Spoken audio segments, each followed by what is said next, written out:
ये ब्रिटिश के जमाने में ईस्ट इंडिया कंपनी का डिफेंस अस्पताल था। हमारा हिंदुस्तान आजाद हुआ पहले विधानसभा इसको बना।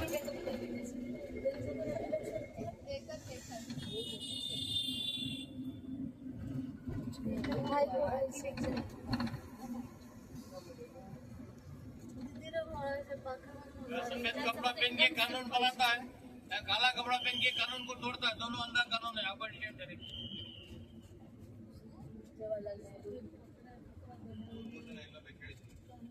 ये विधानसभा, ये विधान परिषद, ये 2007 में बनाया विधान परिषद।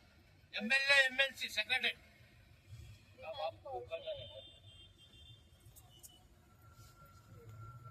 मतलब जो डिस्ट्रिक्ट होता ना या ऑफिस में है ना उधर होता